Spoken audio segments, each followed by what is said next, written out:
Hello, hello, hello. We are super, super excited tonight. Y'all, this is episode what? 39. 39.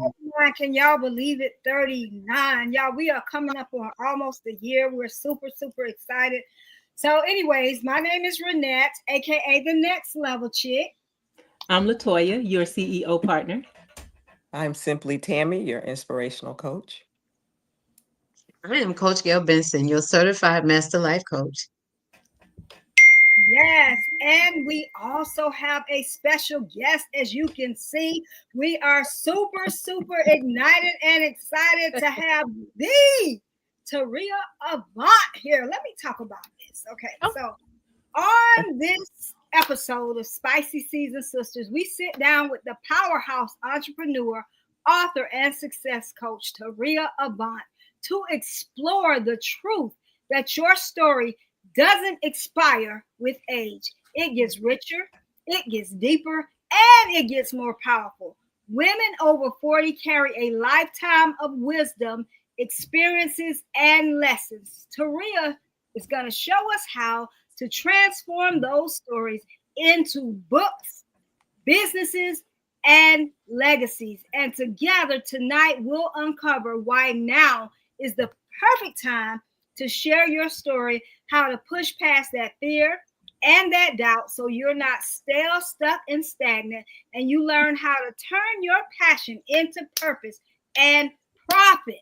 If you've ever thought it's too late for me, this is the conversation because we have the real Taurea Avant on here tonight. So Taurea, can you just give us like who you are? We're super excited.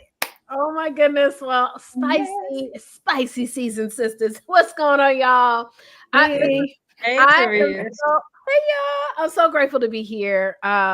Love you guys. The youngins today, they say something, they got aura. And when I met you guys in New York, I was just like, oh, I love them. They have aura. And I'm just grateful that now I have the opportunity to be on the show. Little about me. Okay. So Yes. I think most people who are speakers just like talking about themselves. So I like talking about my story. So I have a shorter version. I got a longer, but I'll do the shorter version on today.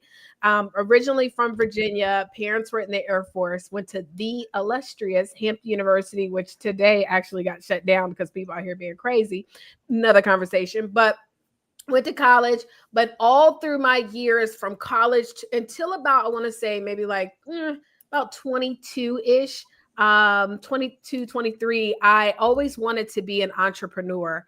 And so in fact, I was just asked the other day, when did I know that I wanted to be an entrepreneur? So I never knew I wanted to be an entrepreneur. It just was always in me. I was the girl when I was young, wanted to put together the club of the girls only club, and we have to pay $5 dues. And in the club that would allow us to get snacks, and we'll have certain kind of, topics of discussion. So it wasn't that I was necessarily entrepreneurial, but I always wanted to organize things. I always wanted to put stuff together.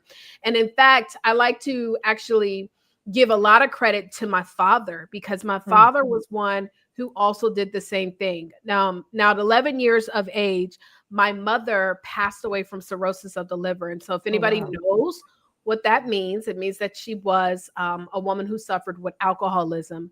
Now, praise God that he blessed me with a second mother. Her name is Veronica, and she lives in North Carolina. And she was with me through all my teen years into my adulthood.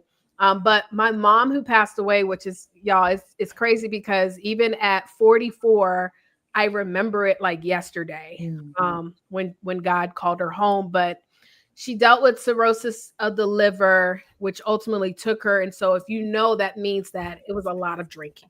So coming up in a household like that, it was difficult. And what I don't really share a lot is that my father also was an alcoholic and an addict, but he was able to get clean, and he was recovered. And in the process of him becoming clean, he also helped so many other people. Now, my dad was one of those types of people, though, where whenever he went into an environment, he would always find ways to make it better. So he made these manuals, and he had all kinds of courses and stuff he created. And so when I think about like the way that I am now, I'm literally just like my dad. And so he was such an inspiration for me. I looked up to him so much. And so when my mom passed, I moved in with him. And then fast forward down the line, graduated with from Hampton, degree in computer science. I'm a big techie. I had tried all these businesses, but eventually, like what happens to a lot of people, I tried. I never did business. So I would try something and quit it. I would try selling knives and quit. I would try selling vacuum cleaners and quit. I even tried bail bonding. I tried all type of things, y'all. I was the professional tripreneur, okay? But I eventually stopped trying stuff, and I just was like, you know what? Let me just work this job. Got this bachelor's. I'm making $26,000 a year, barely surviving, donating plasma twice a year, and I get a call that my father, who is now my last living parent, is going to the hospital. Now, I'd already witnessed him having open heart surgery, which y'all know that's a whole nother conversation amongst our community. We talked about this earlier, just taking care of our heart health. But he had open heart surgery, and my father was very skinny. It was because he had to get a heart valve replaced, and I believe it had a lot to do with him not telling what was going on in his life. We had no idea what my dad used to deal with. No idea. We were all been taught, keep this in the house, which I know we're going to talk more about. But I watched him go through that. And so even hearing that he was going to the hospital for whatever it was, I figured we would get through it. Well, 7 months later, my father passed away from stage 4 lung cancer. And it was definitely one of the most difficult things to watch someone who's like your hero go from this strong, extremely smart man to barely being able to log into his computer. And it was very difficult for me. It's actually been, I believe, something I have, as I talk more about it, it has caused me to also have bigger challenges even within my relationships, friendships, because I've lost 2 people who are supposed to be here still. 2 people who I didn't get a chance to learn a whole lot from in my adult years. Right. And so it's been a challenge, but you know, watching him go through that, that's when I decided I got to stop trying to do things and do them. And so my dad had insurance, which was something I used to be ashamed to tell people because I came into some good money, and I moved to Atlanta, and I started my journey of entrepreneurship, but wasn't really doing anything. It wasn't until that money started to get a little light that I was like, okay, you got to get focused. And then I got into the world of home-based business industry, then became a coach in 2015 after I had written a book, and now 11,000 speakers, coaches who have now become authors later. I've been able to build a platform where I've been able to help so many people not only become authors, but speak on stages, even international stages, TEDx stages. I've been able to help people to get on media platforms and all types of things. And I'm just grateful that God kept me. I'm grateful that I've gotten to a place where I'm okay with telling my story. And I know one of the things we talked about, and then I'll stop, was what's a pivotal moment? Well, definitely losing my father was a very big paradigm shift. But in the process of me doing this entrepreneurship thing, I was just telling someone the other day, and he was like, yeah, it's like being in quicksand. Do hell, go with yeah. Because entrepreneurship is literally like being in quicksand, because you can't tell, but when you get in that quick, it's hard to move sometimes. And in the process of me being an entrepreneur, I was in network marketing, and I had gotten to one of the top levels of the company. And on the outside, it looked great. Like I had good income. So it seemed. I had thought I was with who was going to be my husband, who I gave a good number of my years. I thought he was going to be the father of my children. Kind of find out about 6 other women thought so too. I lost so many people because I was so focused on selling this product that if you wasn't selling it, don't call my phone. I lost a lot of family and friends like that don't talk to me anymore. And eventually I found myself in a state of depression where I was making decisions where if I wanted to even live. Wow. My father was gone. My mom is gone. I don't have kids. I don't have a man. And you know, this world will make you feel this big when you don't have the things that they say make you a complete woman. Right. And so, yeah, I remember having that thought and literally looking up the ways that it could be like guaranteed, and so that people didn't see me as crazy if it didn't work. Because, you know, if you do it, it got to work. And all the ways that were guaranteed, I was too afraid. And this was the time where fear was something that saved me. And so I have a video actually on YouTube. If you search Taurea Avant depression, and it's got several views, over 100,000+ views. And the sad thing, y'all, is that it's a lot of kids commenting on the video.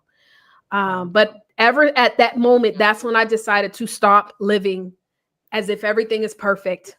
Because when I put it out and I realized there were so many people watching me that were also dealing with it and comparing their lives and saying, oh, well, her life looks great.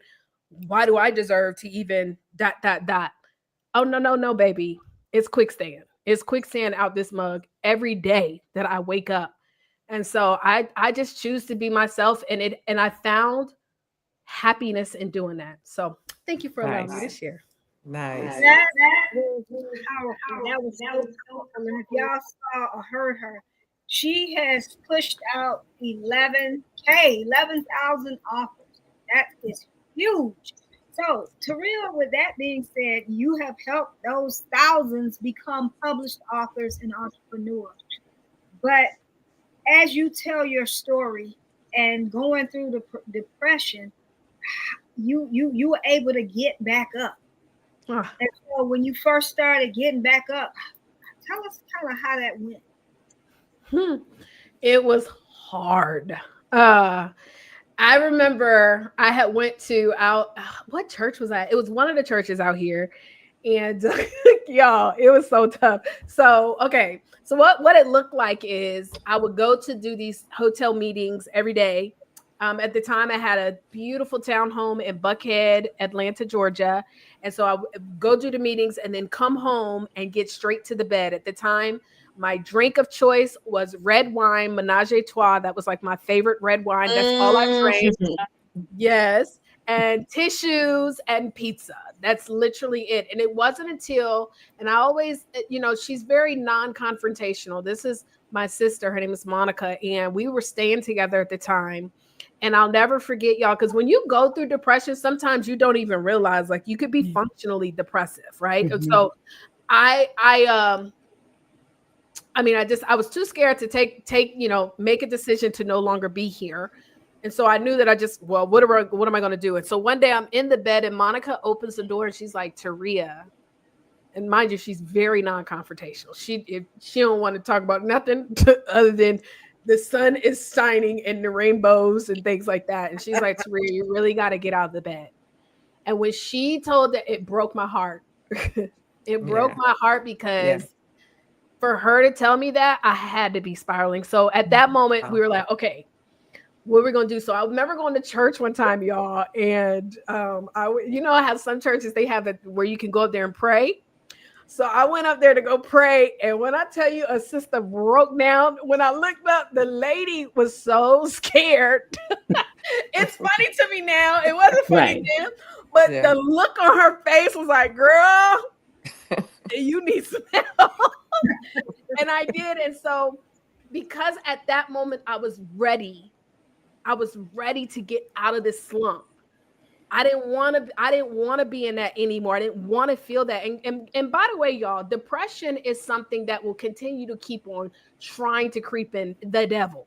And so I realized they couldn't help me. So I went to a non-denominational church and I joined a small group. That helped me so much because I got a chance to be amongst people who wasn't going to give me some scripture of what I need to read or tell me that this too shall pass. No, I need to be able to talk about it, or being able to get in front of someone and talk about what's going on without them giving you advice back. It's just, I needed to release it. Mm-hmm. And so I was able to release that in church one day. And I was just boo-hoo and crying. And at the end, nobody had no advice for me. Nobody had no scriptures. Nobody even looked like they felt sorry. They just said, thank you for sharing. And I don't know what that was, but that was like a click where it was like, and then I got other people in the group telling stuff that's way, way worse. And so I was just like, okay, I'm not alone. And you're right, this too shall pass, and I'm good. Let's go. And it was then when I did that, and then I released that video. And I decided at that point to start living on my terms, do the things that made me happy. I'm not gonna be out here in these streets promising a life that is not true. I decided to be truly authentic. And guess what? Even in this process, y'all, of me being myself and being authentic, does everybody love me? No. I'm not for everyone. And because I understood that and stopped trying to be a people pleaser, because that's what I was doing when I was putting it out there that this is the best life. No, when I decided to be myself and be okay with knowing that I live with integrity, I live with morals, and I live as a woman of God, y'all, things started to shift for me. I was no longer feeling the pressure of having to be a wife. I no longer felt the pressure of why I ain't got no kids and why I don't have that, why I don't have this. I started to be comfortable with loving who Taurea was, and every scar that I've gone through and every challenge, and it's still a process, but it's the happiest I have ever been in my adult life. Love it. Ooh, you are freeing somebody today. Okay. Yes. Somebody just got free. And that was so powerful. Oh Wow. God, I just want to cry. I just want to scream. I want to do so Well, many. could you tell I was about to cry? Because I don't know. I just feel it. I feel it. I'm feeling I know we all felt that. So with that being said, I want to ask you, Spices. So there are many sisters on here listening and that will listen that are in their 40s, 50s, 60s, and beyond. And so they've gone through this thing. And we talked about this as we were talking about what had happened in the house, stayed in the house. And Taurea just put it out there. And that is so powerful. So as you all are going through stuff, at what point were y'all able to reinvent yourselves? Wow. I think I'll start, Renette. You know, I had to go through depression, complex anxiety, and grief when my mother passed away. That was the turning point for me. That was a time that was dark, confusing. I could not find the words to articulate how I was feeling. And you know, you hear all of this advice about push through, you got it, you know, God got you, God is faithful, you know, it's gonna be a turnaround, you know, joy gonna come in the morning. But for me, morning was not coming. The darkness was overwhelming, it was encompassing me. I was sinking deeper and deeper into my bed. And I did not, you know, because of our culture, and we're not taught to talk about what we're going through, acknowledge that we are struggling with something, although we can't put a word to that something, to be able to be in a space to say something is different about me, something is happening with me. I don't know what it is, but I feel like I'm not going to make it. When somebody tells you they feel like they're not going to make it, at that time, they're already in crisis.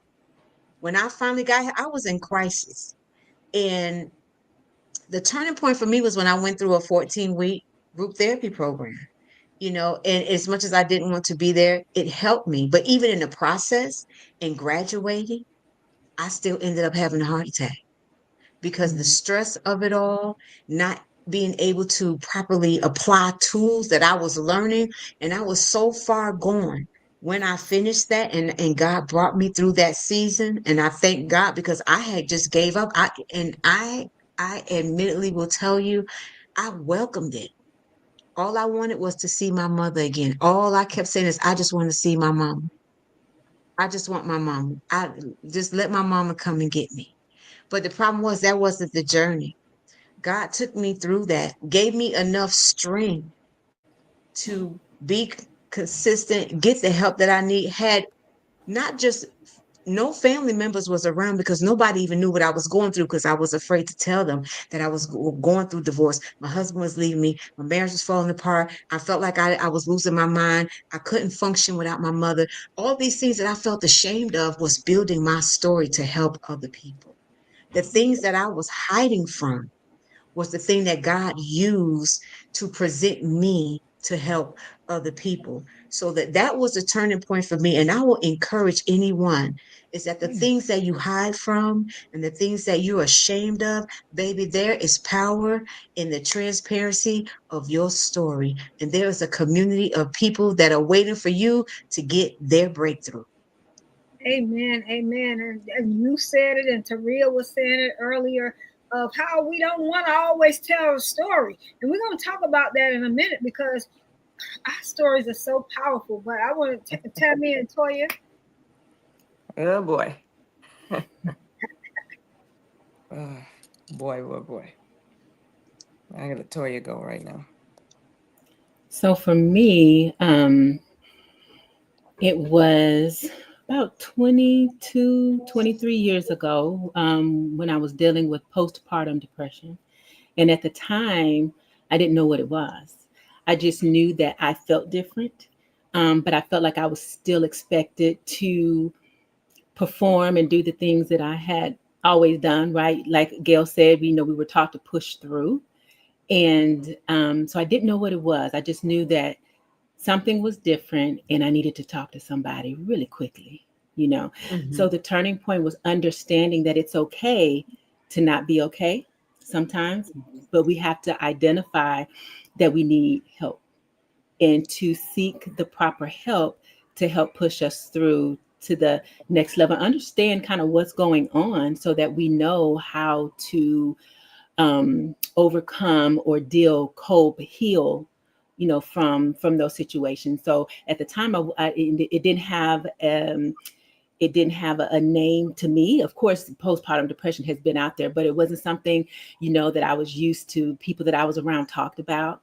So once I understood that it was something that I needed to talk to someone about, that helped me to understand that I can get through this. I don't always have to push through. There's support, right? And there's healing behind that. So postpartum depression for me. Absolutely. And one of the things you said that was very, very important, I want y'all to get, she said the proper help. Because a lot of us go talking to everybody, we take it to the phone and we take it to the throne, which we should be talking to God. But sometimes you have to go and get other help. God made therapists for a reason. Yep. Psychiatrists for a reason. So it's okay if that's what we got to do. So the proper help is definitely necessary. And that's where a lot of people mess up. They're talking to the wrong people that cannot help them. And you end up back in the same space and place. Tammy?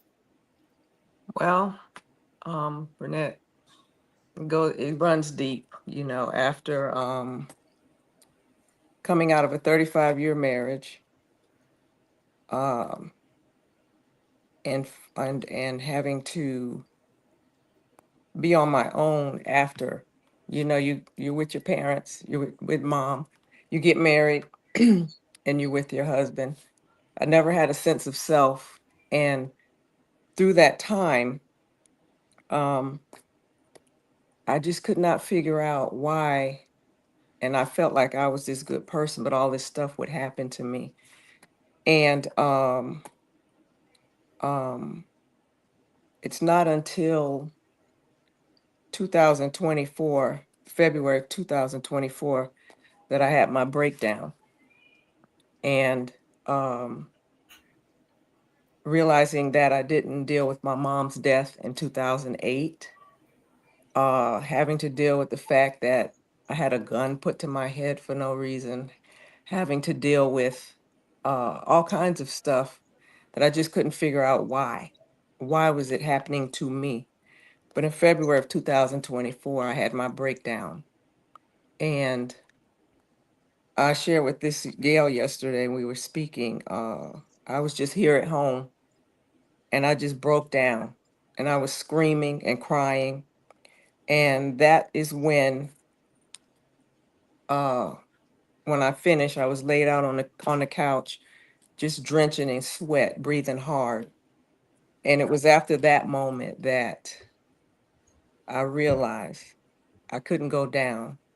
I had to fight up. And that's why you all always hear me say fight up. So today, over a year later, almost 2 years later, I'm not only happy and at peace, I'm thriving and I'm doing the things I want to do. And I thank God that I went through that, because now my story will help somebody else. I Absolutely. love it. I love it. That's amazing. So if y'all have been listening, these have been some very, very powerful stories. So Taurea, you always say that our story is our power. For women who are over 40, 50, 60, and even 70s and 80s, why is now the time to write that book or share their story? Well, first, we were talking a little bit about this before we went live. Recently, losing a friend to something we were not planning for. And the reason why, for everyone, no matter your age, that it's time to write your story and tell it is because guess what? There is someone um, that is going through something that you've been able to push through that needs your story. Man, if my grandmother could have written a little bit just to talk to me about what it was like to be a woman in her years and being a woman who was a wife and being a mother and why. I remember my grandmother one time telling me, "You ain't gonna never get married." And I was like, "Well, why would you say that?" Because, at my 20s, I wasn't trying to, I was turning up. But I said, "Grandma, well, when you got married, were you pregnant?" And she was like, I was like, exactly. I was like, stuff is different today. We don't get married because we're pregnant. We get married because we're in love. But I'm saying that to say, like, I wish I could have gotten into understanding her mindset of who she was because I only knew her as grandma. There's so many people that are looking at us and they only know the surface of us. They only know what we post. They only know what they think they know or what somebody else told them who we Exactly. were. And, Exactly. and being that author, writing that book allows you to truly reveal who you are and what you've been through. I had no Right. idea. And this is the crazy thing. We're sitting here talking about what we've been through, right, ladies? And Yes. all of us have been through traumatic experiences in our own right, but we didn't know any of this until we talked about it. Right. And Right. now it allows us to have a better connection. We out here trying to be these perfect Bettys, living these pretend perfect lives. But then when somebody shares, it's like, oh my God, now I can talk about it. So imagine the person who's waiting on you to tell your story so that Right. they can fully live their life Right. like who they're supposed to be. So Right. that's why I think it's important that we need to tell those stories. Because Beautiful. tomorrow's not promised. And there's somebody right now who needs your story. Exactly. Yeah, I agree with that, Taurea, because I say all the time, somebody's story saved me in certain situations. So it would be selfish of me to not share my story because somebody is waiting on that story so that they can feel like they have a lifeline. Yeah. Just takes one. Mm-hmm. Yes. That's And beautiful. Natalia, the fact that you say that, I want to, y'all can chime in, but I know definitely that Taurea and Latoya. So how can publishing a book open doors, not just for income, but for impact, legacy, and healing? I know that Latoya, you can definitely tell that story. Okay, so what was the question again? How can it impact what again? I'm sorry. How can publishing a book open doors, not just for income, but for impact, legacy, and healing? Many different ways. So from a healing perspective, we talk about journaling, right? Getting the things that's inside, getting it out. And then writing and journaling is healing within itself. So it could be a healing process, getting that story out there. You said legacy because that book is always going to be there, right? When we're no longer here, so the legacy will continue to live on. And I know Taurea teaches on this piece, so I'm going to pass the mic to her. Yes. I just want you to talk about when the first Girl Get Up and Move came out and kind of how you use that to heal. Gotcha. Okay. So for those of you that don't know, we have, when I say we, Renette, it has been the overseer of the series Girl Get Up and Move, which is an anthology. And we currently have 3 books out. One of the things that I wanted to do, one of my goals was to be a published author. So I was actually in the process of that, but life happened and I went through a traumatic event. And, we're talking about, trauma and depression and things of that nature. So that was the season that I was in at that time. Someone reached out to me and said, hey, there's an author call for a book. Here's the information if you're interested. And, I had been, that was one of the things on my list. I had been praying to the Lord to, open up the doors of opportunity for me to be an author. But at this time in my life, I didn't see that happening. And I said, Lord, I said, I can't write a whole book, but if you give me the strength I can do one chapter, right? So long story short, I attended the session that Renette had, and got the information, and the opportunity presented itself for me to move forward with that project. So that was book number one, and we've done 3 books to date, and book number 4 is in the works. And I have the pleasure of saying 2 things. The first thing I have a pleasure of saying is that I've had the opportunity to be in all 3 books. And the second thing is that when I was going through that, I actually was taking some of Taurea's training, and she has some training that she may tell y'all about later. Took the training, although the training was geared towards single book. I was part of an anthology. I was able to follow the steps in her training, and I was one of the authors that sold the most books during the book launch, I'll say. Hey. So her strategies work, y'all. They work. Coming out the gate, Yes. she sold 100 books, and then continued to sell and sell and sell. We sold so many books, that was crazy. But anyways, the healing part, and Yes. and just like she said, the legacy. So Taurea, I know you just a beast at this question. How can publishing a book open doors, not just for income, but impact, legacy, healing, and more? Well, first of all, there's literally, as we are doing this pod right now, there's millions of people on Google that are Googling how to, and then ... The ... is your book. The ... is your product, service, program, retreat, dinner, luncheon, experience. And I like to say that if people will Google it, they will pay for it. Now, the biggest challenge that a lot of times, especially authors may have, guys, is that they don't look at necessarily their book as being a business. But when you understand the power behind being an author and how it makes you an authority figure, think about it. Authority. In order to be an authority, you have to be an author. The word is in authority. And so when you have that right book, it opens up doors for you. So when I decided to become an author, y'all, and this is why it actually, I took a mastermind program. I invested $10,000 into this program to write this book. And I went to it, and they told us to do the book and follow the instructions. It was a public domain. And because I spent 10 grand, I was going to do my homework. So I did it, but I still never wrapped my head around leveraging the book. And it wasn't until I ended up going to another book workshop where it was talking about how to use your book to get on the stages and stuff like that. And so when I wrote my first book at the time, ladies, I actually was in multi-level marketing. I was a top income earner in the industry. And if y'all know, multi-level marketing, people, if you're not in the industry, they call it all type of stuff, pyramid schemes, right?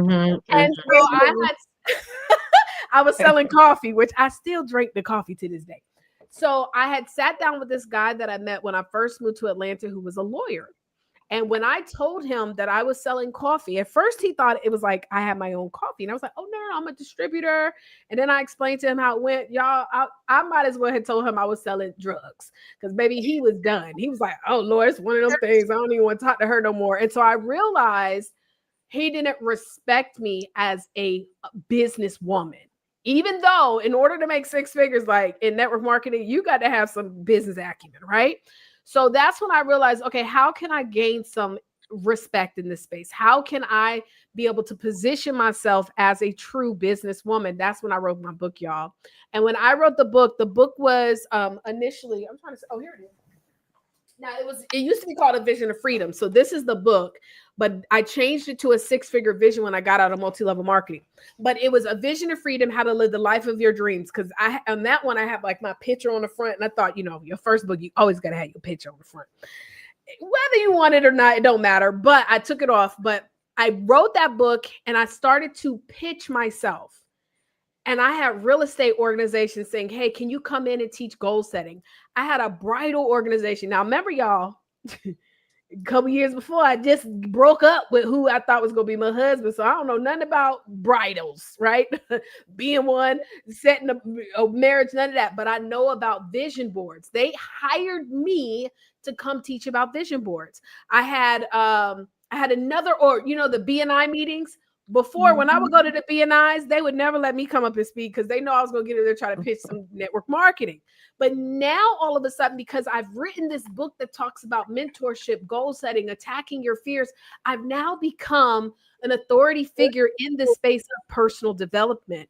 And so that's when I was like, oh my God. And the best thing that could have happened to me, y'all, because at the time I wrote it so that I could use it as a recruiting tool to bring people into my multi-level marketing. Well, when I wrote the book, we had a meeting with all the top leaders of the company that was in Houston. And he had the nerve, the leader, to try call me out and talk about, oh, we got leaders writing books. I was the only one who wrote a book. Now, your girl ain't no punk. So you're not about to call me and try to embarrass me and think I'm not going to say nothing. So I said, you talking about me? Oh no. But if you did write a book, you can't be on the platform. So I literally was blackballed from my company because I wrote a book. And that's really what sparked me to say, he don't even understand what is happening for me now because I wrote this book. So I decided that I wanted to now educate those. It was initially in the multi-level marketing space on why being an author can help you grow your business. Because from that bridal organization, I had people saying, can you coach me? At the real estate event, can you coach me? And guess how I was going to tell them? I was like, well, if you want me to coach, you got to sign up into my network marketing. Well, he freed me from that because I was like, oh, okay, you trying to blackball me? I'm going to launch my own coaching business. And I did my first workshop 10 years ago. 61 people showed up, 5 people joined my program, and I was able to keep 100% of all the things I sold because at multi-level marketing, you give all your money back to them. I kept 100%, and I was like, ooh, wait a minute. And that's how I got into the coaching space. But as you see, guys, the right book will open doors. Let me give you another example. So y'all remember when we went to the I try not to say certain words because I know we're streaming on the tube. So y'all know when we went through demic. Y'all know what I'm talking about? When we was all in the house for a whole year. I'll never forget, one of the biggest industries that suffered was the restaurant industry, right? Right? Because we couldn't go out to eat anymore. Everybody was ordering and stuff. So a lot of restaurants shut down. Well, there's actually a woman who wrote a book about restaurateurs and how to be able to keep your business afloat during tough times. I, no lie, y'all, went and looked this woman up. She had no big social media presence. She didn't have she wasn't a big influencer. It's because she wrote a book about how to keep your restaurant afloat during tough times. How we know if she really knows what she's talking about? Nobody knows, because she wrote a book about it, though. It made her an expert. And she was on, it was like one of the major media, like CBS, one of the national, though. It was like on a national show. Yeah. So now this woman has gotten on a national show because she has a book specific about a topic of what's going on in our nation today. And so writing the right book will always put you in position to get on platforms that you by yourself may not have been able to, because when you write it, they assume you're the expert. You went through something, write about what you overcame, find ways to integrate still your story, but now you become the expert. And I'm telling you, every single month, every single week, every single day, y'all know it's a national day of something. And the news is always looking for people to come on and share their expertise. And so you see, I get hyped though when I start talking about books. I love it. I love it. It's beautiful. Yeah, Beautiful. that is so amazing. So if y'all thinking about some books, y'all getting it from the real, okay? We got some stuff in the audience, so if we can grab some of those comments, I want to make sure we read them. And we have some people on there saying they want your book. Yes. Yes. Nice.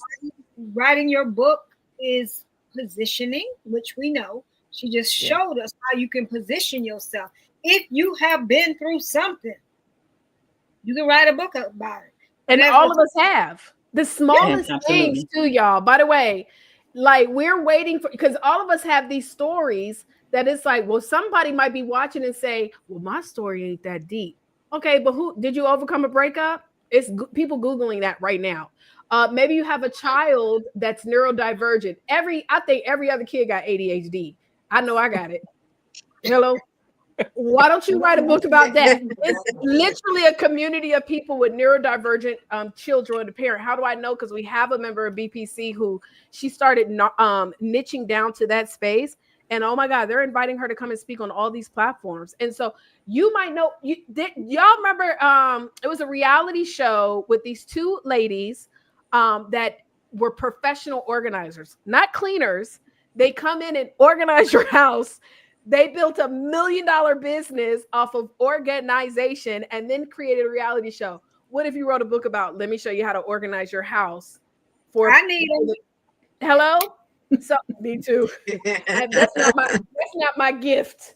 I don't like cleaning or organizing. That's why I got to have somebody do that for me. But yeah, I mean, we overcomplicate this process of writing a book, and we're thinking that let me wait until something major happens. When the truth is that every one of us, I had a young lady who wrote a book. Well, she never wrote it, but she put it out there doing the pre-sale training that she was going to write about how to overcome your first year of college.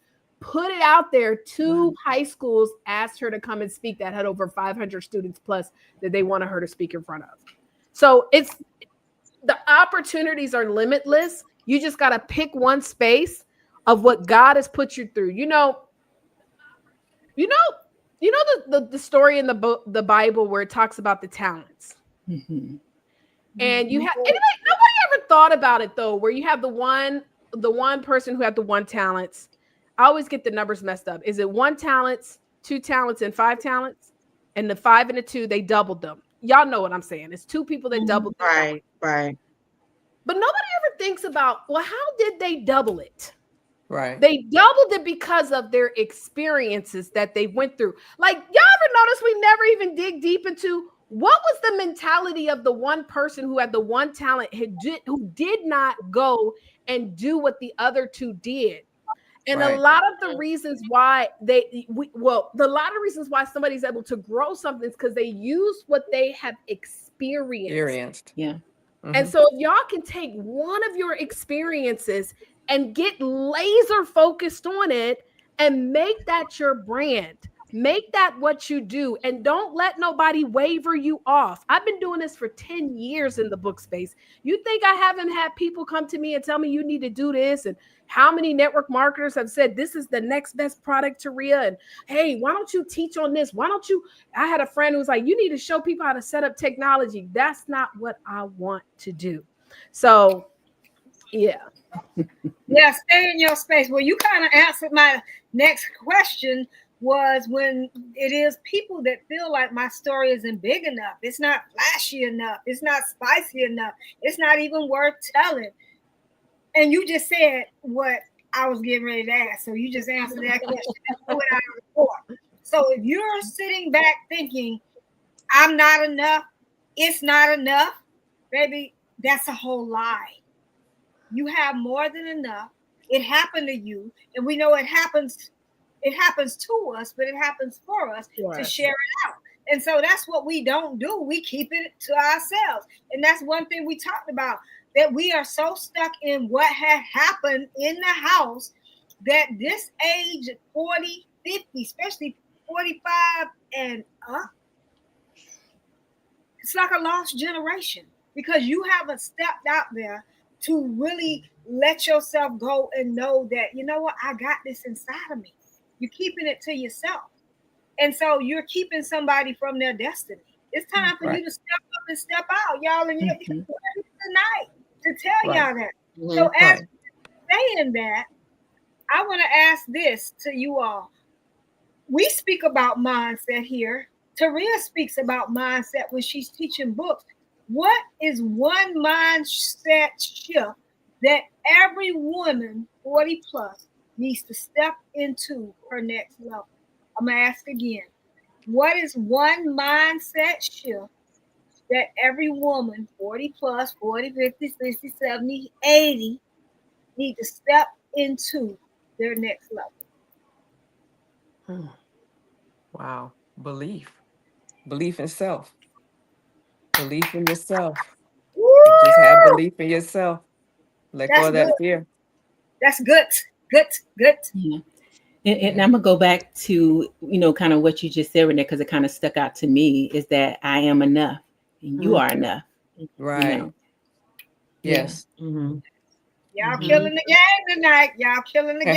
Y'all on fire. Y'all spicy, spicy. And I will follow up behind my sisters, and just to say that, you know, we often think that we don't have a story because belief plays a part, and you think that what you have isn't enough. All that is woven together because you do have a story. We all have a story, and you have to be, and the story that you're in, you have the authority and the power to rewrite your story and Yes. share and tell your story. The power lies within you. And the one thing that Mhm. I had to do, uh, before I wrote my memoir, was I had to realize that the decision was mine, and my Right. beginning was anywhere I got started. And once I crossed over that threshold, Yes. fear cannot fangle you down into staying stuck. We have to choose our voice Yep. versus lying into the comfort. Because see, fear gets comfortable because we don't have to do anything but just lay there and be scared and keep looking back with the heaviest weight we'll ever carry, which is regret. But Right. once you cross over that threshold and you see your life thriving, you see your story igniting and impacting people Hmm. that you never thought that you would be Hmm. talking to, Hmm. then you realize all I had to do was to take that step. Yeah. It's worthwhile work to do, and your story will unlock the belief and the power for somebody else to get their breakthrough. The Yeah. beginning is anywhere you start. I promise you, you have a story. You know, Yes. let me add to this because the other day I'm gonna write my story. And it's gonna start when I was 7 years old, when I almost drowned and died. And it's gonna come all the way up to me almost 60 years old. But someone said to me, "You're gonna tell that story?" Yes, I am. And it's going to be the That's story. Don't Mm-hmm. try to tell me not to do that, because I am going to do it. And amen. so I say this to say, if somebody's trying to discourage you, to save face, or to whoever, do what you're called to do and Yeah. help the Absolutely. next person. Absolutely. And I Absolutely. want to say I something. Absolutely. Oh, go on, Taurea, and I said, oh well, it was so many different things that I wanted to try to think of when it came to being a woman over 40. Um, one is that it's never too late. Y'all seen that movie, the movie that Taraji was in with the black women who had to go over and clear up all that mail during the World War II. Yes. triple Yes. Yes. six Gator, There was triple a eight. part in the right there was a part in the movie where they were like they were just getting off the boat, so they went through all this turmoil to get there, and when they Right. finally got off the boat, they were like, they probably can't even march. I don't know if y'all remember that. And I they got remember. off and they were marching, and there was a part where they all looked that way at the same Yes. time. Why I Yes. started crying.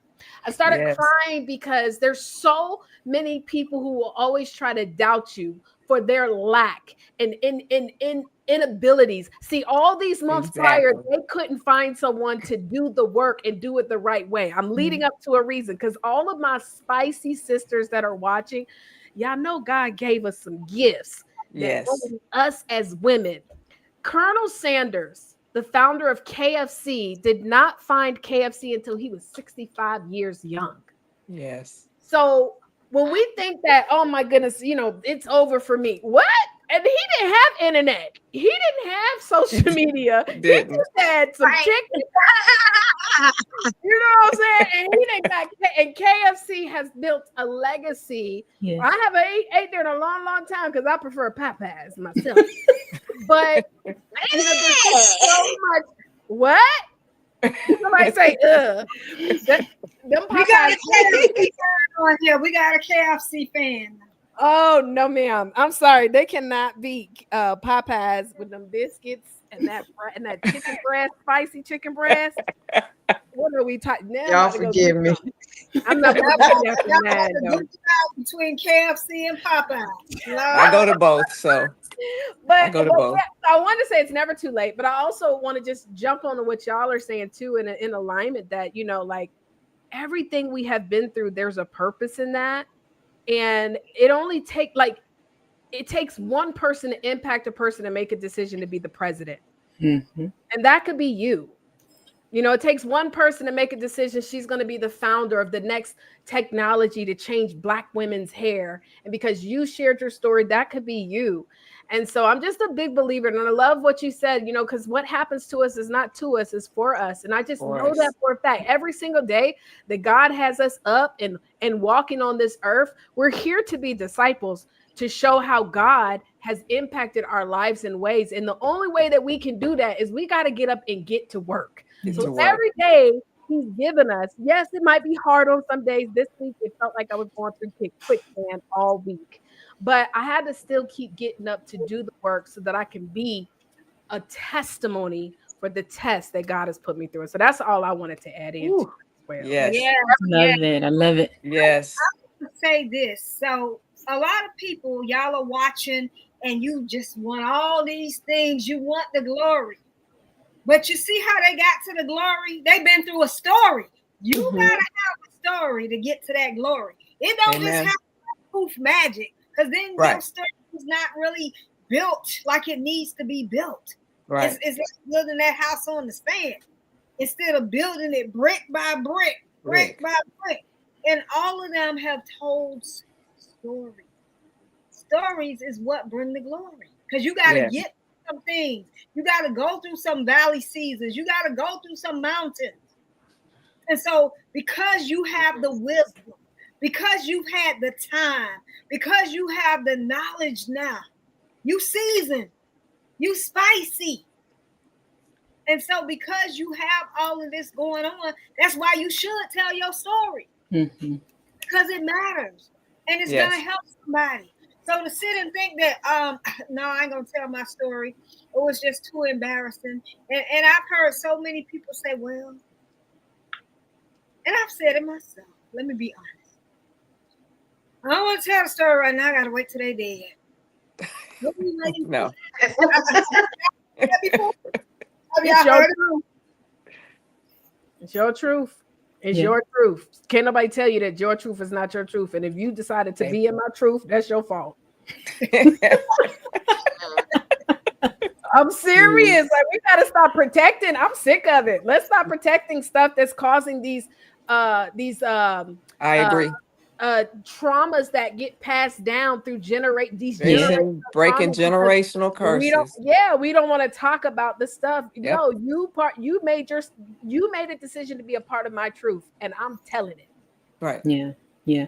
I remember we had a book retreat several years ago, and Renette, when you were talking about that, you said it also, that I can't tell the story until they're dead. I remember there were several women at that author's retreat that we had that have great stories, but they're holding out on telling their story because the people that were part of the story, they're concerned about what they would think about them, you know, if they write about it while they're still alive. So yeah. And if you want to protect the person, you can always change the character, mask it. If it was an uncle, it could have been a best friend. Exactly. Because somebody needs to hear it. Somebody must hear it. Right. Because what if that person that they're trying to protect outlived them, and then their story never gets right. Told? Oh my God. Ooh, that's deep. That's deep. I like and that. what if that person, like she said, the uncle, you know, the uncle that's doing the things and you're holding that in, but while you're holding that in, more people are being hurt, more people are being touched. And so we gotta tell the story. Yeah. And is. And am. It's hard. Listen, why the other day I was like, is there something that maybe I've suppressed? Because if it is, I need to figure out, because I'm telling. Like, no, seriously, because sometimes we will suppress certain things we've experienced. Because I'm like, why is it that maybe I am this way? I was like, I must be suppressed. I was like, I'm gonna figure this out. Because if I figure it out, but I get, and shout out to all, we got a lot of Book Prophets Club members that are here. I see all you guys, Sharon, Advancia, LaShawna, as well as Stevie. I love you guys. I think I said Karen. Yes, Karen. Y'all, you got to get there. I think most of them are ladies over 40 too. So Make sure Nice. you Yes, Nice, yes. nice, but nice. We're I going don't to know. be able to tell these stories Yeah. and just love. Thank y'all for joining this audience. If you got Yes. something from this, y'all put out some emojis. Let us see those emojis. Yes. Y'all welcome Book Profits Club members. Y'all showed up and showing out. We appreciate you, our spicy squad. Thank you for Hey. coming Thank in. you. Aren't they fly, y'all, with their hats? I was like, I'm gonna wear my fedora, and I forgot I gave up all away, y'all. I ain't got no- You I still did not know which one I was gonna wear. You're still Oh. spicy. You're I'm spicy. still spicy. Okay. Yes, Yes. yes, yes. So, Taurea, tell them what you have coming up. So, praise, and this is all praise be to God. I've got so many different things that are coming up. Every year we have our Author Allstars dinner that takes place in Atlanta. And man, I'm now partnering with some really big heavy hitters in the publishing space as well. So I'm excited to make that announcement at the dinner. Beautiful. Then we're going to Ghana. So can I I'm about to call some people out. So if y'all be getting these inbox messages of these people that say, hey, we want to invite you to come and speak in Paris, France, right? It's a lot of that going on right now on the Facebook. And so they messaging all these people and they're sending you this long message. So I got one of those messages a couple years ago to come to Canada. And so I was like, this is fly. I was like, well, can I also invite? Because that's how I am. Like if I get an opportunity, I never keep it to myself. It is said that you help enough people to get what they want, you will automatically get what you want. So I just live by that principle. And I said, can I invite some people? So it was 10 of us. We went to Canada and I was like, well, how much? Well, thank you. Yes, ain't they fly, y'all? So I was like, listen, how many people are going to be there to see us speak? And he told me 150 people. So I was like, oh, this is going to be good. So I'm telling all the BPC family, because it was our BPC members. I was like, y'all got to come. It's going to be 150 people there. Child, we done got to Canada. It's 27 people. And guess who all the 27 people are? The speakers. 2 days of 27 speakers. It was long. And you talking about people that's from all over the world. So you have different type of, tonalities. Yeah. Whew. Praise them. So I said, what we're not going to do is that again. And so I said, I want to create an international experience that I can do. I've been to Ghana before, and I always kept saying I was going to go back. I had went like years ago to do a mission trip, and I went back. I brought some people with me back, and we did some donations. But I said, this is going to be a yearly thing. I just hadn't really figured out how I was going to do it. And so last year, I decided we would do this trip in Ghana. We had about 27 people that came. We did a conference in Cape Coast. And so Cape Coast is not the capital. And most people come into Ghana, they go to Accra. Cape Coast is about a 3-hour drive. And we still were able to have about 100 people throughout the day come in to this event. We did it at the Cape Coast Castle, y'all. This is where the slave trade was done. We were in a room that, had this been during that time as a black woman, we would have been not necessarily hosting events, but we would have been on display, because that was the room where they would shine us up and sell us to the slave masters. Wow. And so to think that we were now in this room as free people, black and white, men Amazing. and women from all over the world, and we were hosting this event. It was just powerful. So we're doing that again. We're not doing it at the Cape Coast, but we will go tour Cape Coast, because we're going to go to a bigger space. But we're going to be going back to do this conference. We're going to be two events. So that's annual. Yeah, man, I'm looking to create, something just spoke over here, but I'm looking to create international experiences as well as national experiences, creating the platforms and also collaborating. Like, I'm so sick of trying to do this by myself. There's so many people in the book space. And the challenge that we have within our own communities is our inability to work together.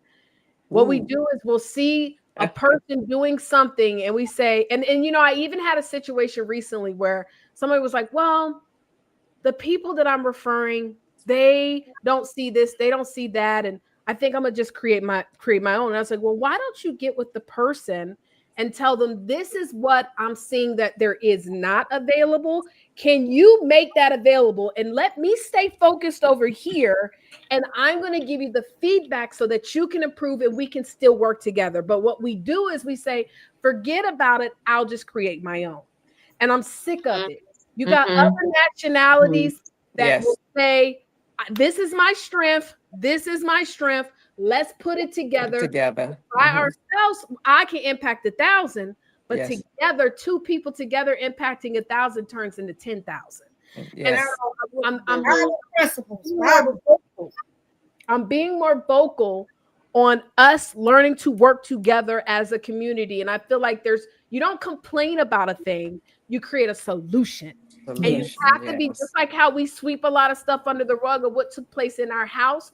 We got to stop sweeping stuff under the rug in our business houses too. We got to start being willing to confront and have conversations and not be offended as a people when somebody is coming in love to say, this is what I think we need to do. Yes. And so that's some of the stuff I'm working on. I'm really wanting to build some effective collaborations in this book space. I went to this event, y'all, for podcasters. And it was a lot of this and not this. They got people with the same software in the same building, all making millions together. Same kind of software, different companies making millions. We need to be doing stuff like that too. Most Absolutely. definitely. We're moving towards it. Bandwagon, and no matter what, and like you all said, when people come to you and tell you, that means next. Next. Exactly. People that's in that negative space and place, and they're not trying to see the bigger picture, or they want to do it all themselves and not get with anybody. Like you said, one, you can get 1,000. Two can chase 10,000. Those are Bible principles. And that's what we need to do. And that's how we grow. And so hard for us as to do what we need to do and work together. We got to do so much better about that. Yeah. And I'm so glad that you said that. I'm so glad that we connected. Love to figure out what we can collaborate on a lot of things. So we just got to talk about that and get together. It's our first time. Not gonna be our last time because we got. Hello. And so we're gonna do it live on that topic we was talking about earlier. Absolutely. I'm here for it, Taurea. You already know. I'm here for it, Hattie. Y'all keep your ears burning because it's coming. Yes. This has been amazing, y'all. Thank you so much, Taurea, for just all your knowledge, wisdom, everything that you brought. You brought the house down today. You really did. And I already knew you would. Oh my God. I think I met you through Cheryl Wood back in the day. Oh, yeah. I think it was, I can't even remember. It was before that thing that we didn't want to talk about. We kept Yeah. The first one. I think you were a speaker at that time, and that's how I met you. And you were yes. So I thank you so much, y'all. I know y'all enjoyed this. I know y'all enjoyed it. And y'all, we will be back here next week, same place, same time. Make sure that you all get with Taurea, and we will see y'all. I have my phone on silent. I promise I do. Child, they was calling to let you know the show was fire. That's it, right? Yes. Amen. I love it. Thank y'all so much for being a part. We appreciate you all, and we'll see you again next week, same place, same time. Can I give them my link real quick before we jump off? Go. Of course. Okay. Yes. I got a free class, you guys. It teaches you the mistakes that authors make. And for those who want to get my books, you want my social media, all the details, go to my free class, how to speak on more stages.com. Because I'm teaching authors how to leverage their books to get on platforms. So go register. It's about a 15 to 30 minute class. I promise you it's going to blow you away and change the way you see yourself, even for those who are thinking about being an author. So how to speak on more stages.com. All right. I have her books. They're good. Thank you. Yay. All Have a right, great y'all. night. Thank Y'all you got Thank it. you. Sign up for that class because y'all gonna miss it. Her classes are fire. And it, like y'all heard Latoya said, and I've been to several of her classes. I'm telling you, you will always get more than what you paid for, whether it's a Absolutely. class or a paid class, baby. She over delivers. Okay. Hey, Yes. Okay. Beautiful. Beautiful. thank you. Thank you, Taurea. Absolutely. Thank you, guys. Thank you. Thank you. Good night. All right.